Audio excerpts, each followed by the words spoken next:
Nubia Red Magic 8 Pro camera review. Hello my dear friends. How are you? I hope you are well, in good health and in the happiest condition. Today I have a new video with you, which is a review of the Nubia Red Magic 8 Pro phone.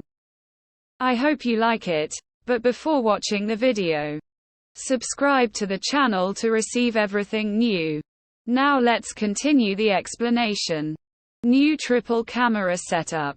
After a few generations of sticking with the same camera setup, the Red Magic line was well overdue for a camera upgrade.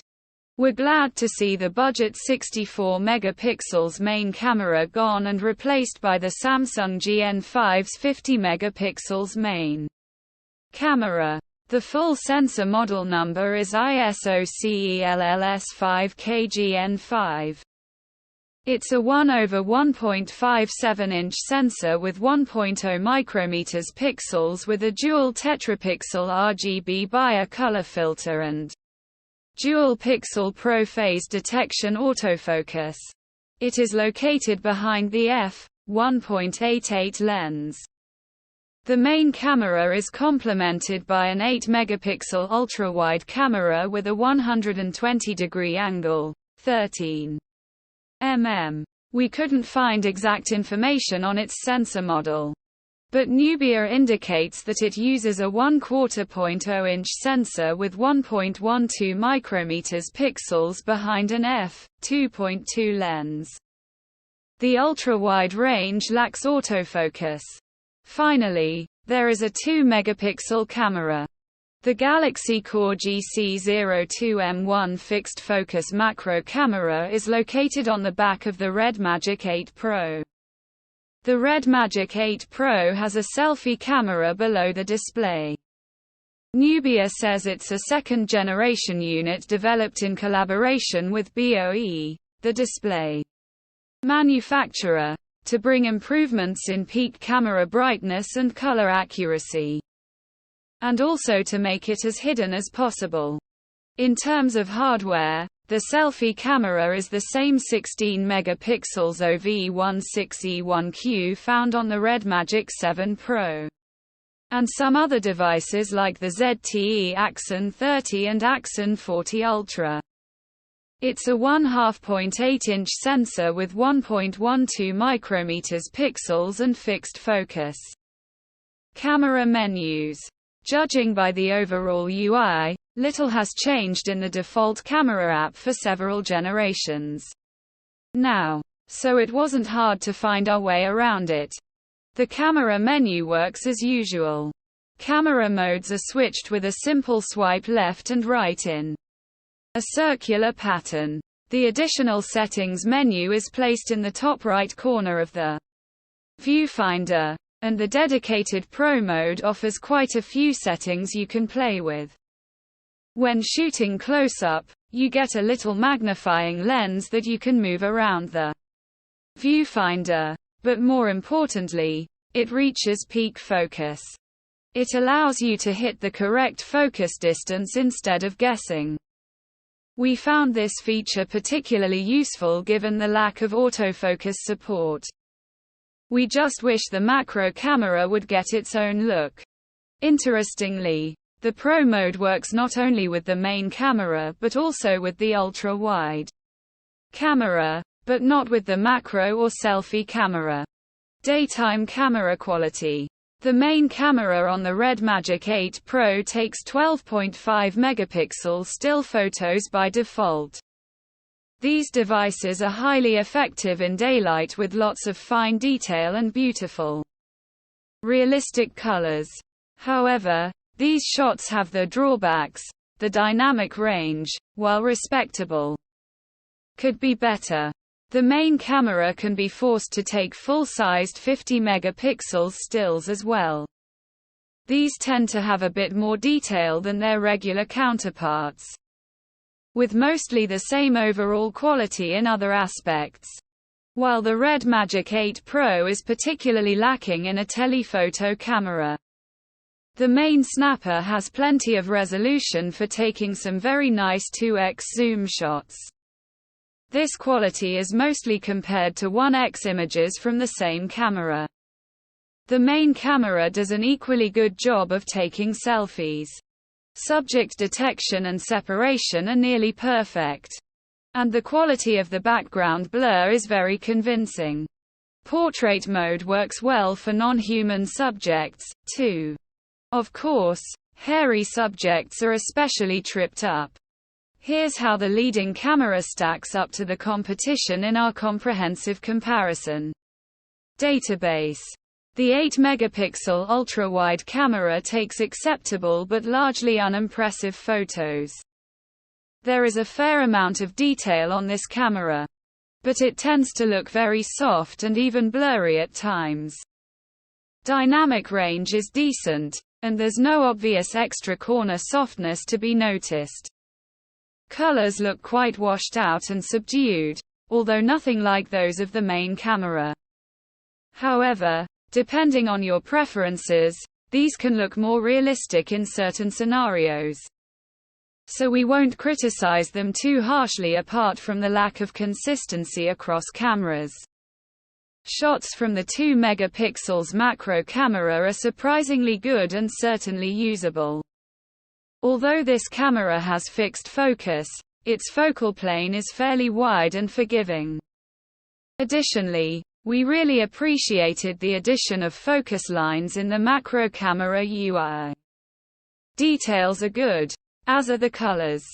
Honestly, we couldn't ask for more from a small macro camera. Personal photos. Nubia claims that it is now into the second generation of its under-display selfie camera technology and that the latest implementation should result in improvements in peak brightness and color accuracy. In fact, color reproduction seems to be a little better on this camera. But not by much. Portrait still produces soft, blurry faces. All the while, the contrast is cranked up for some reason, resulting in a weird industrial look. Not to mention the colors are off.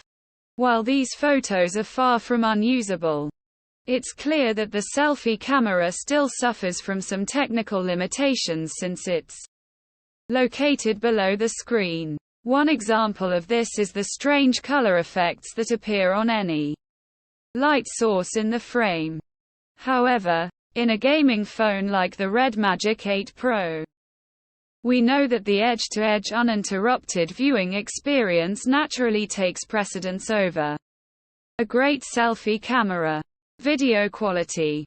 The Red Magic 8 Pro can capture video at up to 8K at 30 fps on its main camera. Videos are saved using the H.264 codec by default. But there is an option to convert to H.265 HEVC to get better compression and save more storage space. 4K video is recorded in a standard AVC video stream at just over 50 megabits per second with AAC stereo audio at 48 kHz inside an MP4 container. Nothing out of the ordinary. The quality is excellent, with lots of detail and realistic colors. Contrast is boosted a bit, and dynamic range could be better, but neither is a major complaint. The videos are definitely top-notch. 8K videos are also saved in an AVC stream, this time at just over 100 megabits per second and in AAC stereo at 48 kHz in MP4 format. The quality differences between 8K and 4K are not that great. Details are comparable, but 8K is processed slightly less with less contrast and sharpness applied. We kind of prefer the color rendering of 8K video better, too. However, 8K, which is almost twice the size of 4K, still seems a bit unwieldy. In addition, it presents decoding challenges on many devices when running. Maybe we'll stick with 4K.